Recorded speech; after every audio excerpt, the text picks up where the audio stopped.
Welcome to Civics in a Year, the podcast that makes civic literacy fast, accessible, and surprisingly engaging.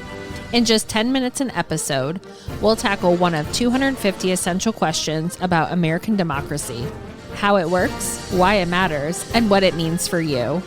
Whether you're a student, a teacher, or just someone who wants to better understand your country and your rights, you're in the right place. Civics in a Year is powered by the Civic Literacy Curriculum from the Center for American Civics and is produced in partnership with the School of Civic and Economic Thought and Leadership at Arizona State University.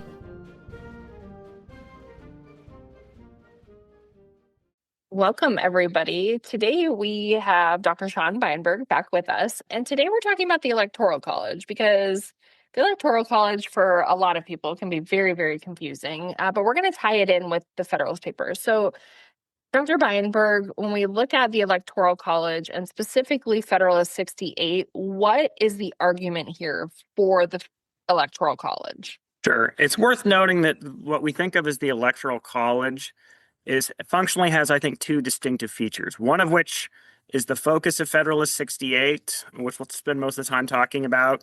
The other one is what people talk about more today, but that's not what Hamilton spends much of 68 talking about. So the two features of the Electoral College are its allocation of electors, and I think we'll do probably another one later, so I'm just going to go over that one lightly. But effectively, the allocation of electors is effectively what's the number of electors that's allocated to the different, in this case, the states. And in this, it borrows from the structure of Federalist 39. Remember, we talked about how the United States system is a mix of a federal and a national system. So the House of Representatives is allocated by population, assuming it were national.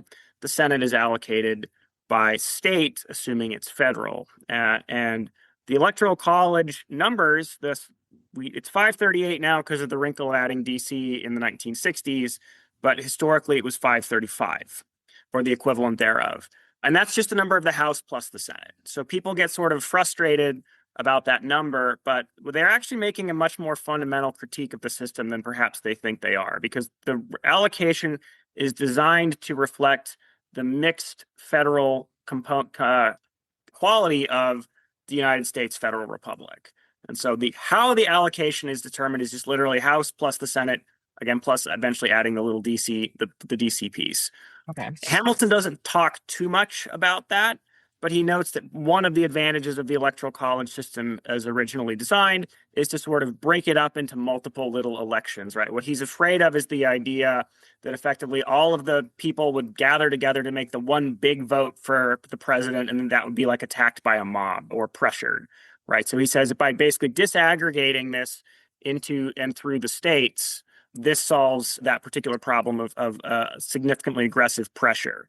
But we also should, again, keep Federalist 39 in mind, which is that the allocation of the Electoral College represents the arguably core feature of the American constitutional republic as federal.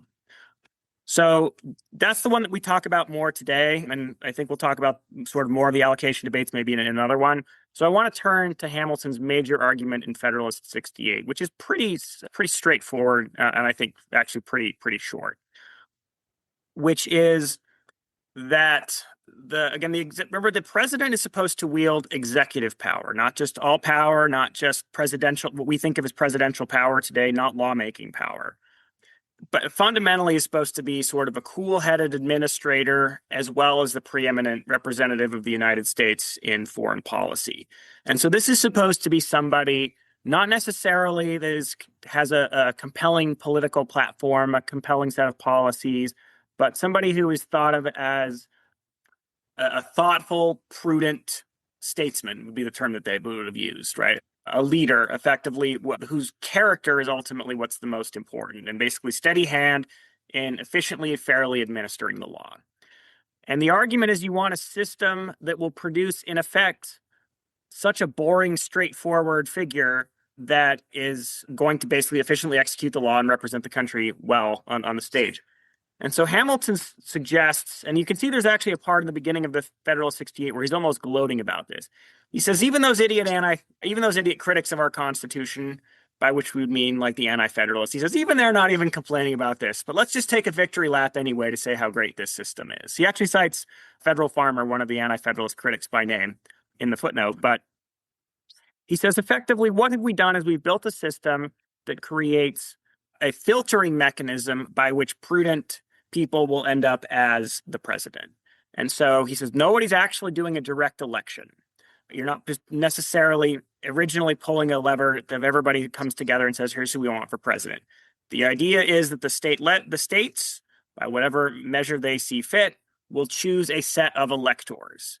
And Hamilton goes through, and what to us probably reads like a weirdly long amount of detail, saying it can't be, and this is in the Constitution, but basically you can't have senators serve as electors. You can't have representatives serve as electors. You can't have people who are already participating in this. And again, they have in mind sort of the model of the Pennsylvania Constitution, where the legislators pick the executive and basically becomes a tool of them, or even one of them themselves.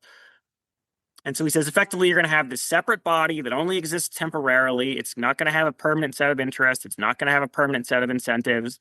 This temporary body, however the states want to do it, state legislatures can basically sort of pick what their rule will be. They can pick it directly. They can throw it to a vote, whatever. But they will basically create a freestanding temporary body of electors. And those electors will come together and basically send on their pool to the national sort of counting mechanism. And then he says, assuming that a majority emerges from that, we're done. But in recognizing the fact that there might be weak organization, that maybe states in the Northeast are going to have one candidate that they really like or who they know really well, but that person's not well known in, say, the South.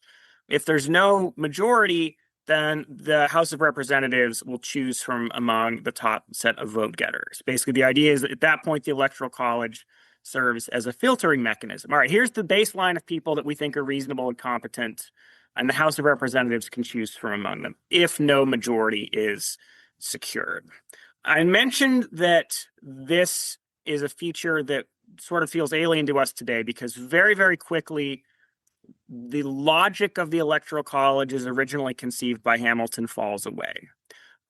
Very quickly, states both decide that they should have just the citizens choose basically the electors, but with a sort of party, with a sort of president, like pledge to a presidential candidate. So effectively, they turn it into a direct election by the states. Again, some of the state legislatures hang on to this power for decades, but fairly quickly, most of them basically make this a popular vote within their state. And the other thing that makes the system not work very well is the logic of party politics, where you want to make coalitions of people who are more like-minded than you than not, particularly to block folks whose views you find abhorrent or whose platforms or partisan alignments you find abhorrent. But stronger parties create an incentive to basically band together up front to sort of pre-select your candidate rather than how the Electoral College was originally conceived, which is the states are all going to pick people who they respect. Maybe this is from their own state, maybe this is from a neighboring state, and then they're going to send that list up sort of up the chain. So there are some, I mean, technically speaking, there occasionally state legislators will even run their mouths and say, hey, let's go back to the old system or something like that. So the Constitution actually is relatively agnostic on how the electors are chosen. Basically, they leave that to the states to determine. But I think at this point, pretty much everybody would get mad if the state legislature just suddenly said, yeah, we're doing that again. They legally could under the Constitution. But we have strong enough norms of sort of that, particularly as the president has shifted its sort of obligations and powers, that the people should have a stronger say in that rather than sort of this complicated filtering mechanism. So then this kind of translates to the Constitution, specifically in Article 2, of kind of going through and saying, like, here's how the electors are going to be chosen. It goes into a little bit more detail. When you talked about, if there's a tie, in 1800, there was a tie, correct? Did that, because it was in 1800 and you said that the kind of system has changed since then, was that a turning point? Was that this is how it was designed and Hamilton was like, this is, exactly why we have it? So the original model was effectively that the that the vice president would sort of automatically assume they were not run as a joint ticket. So effectively, a secondary candidate that was effectively the runner-up. And the wrinkle was that very quickly, as parties convene, they say, "Oh, here's who we want for president, and here's who we want for vice president." That's what created the scenario that you're describing in 1800. And so very quickly, and this is one of the earlier constitutional amendments, they amend the Constitution to basically have the president and the vice president run on a joint ticket, rather than effectively the vice president is sort of the runner-up or fallback from the presidential model. So, yeah, I mean, I guess you could argue whether it's the turning point or whether it's the reflection of the turning point, which is basically the development of parties relatively quickly in American history over the 1790s. Yes, and we will definitely get into more of that in later episodes. Dr. Beienberg, as always, thank you so much. Thanks for joining us on another episode of Civics in a Year. If you enjoyed this episode, be sure to subscribe and share it with someone who cares about a constitutional republic as much as you do. For more episodes, resources, and updates, follow us on social media or visit us at civics.asu.edu. Make sure to check out the show notes for any relevant links. Special thanks to the United States Marine Band for their performance of the Stars and Stripes Forever. Let's keep building a stronger constitutional republic, one episode at a time.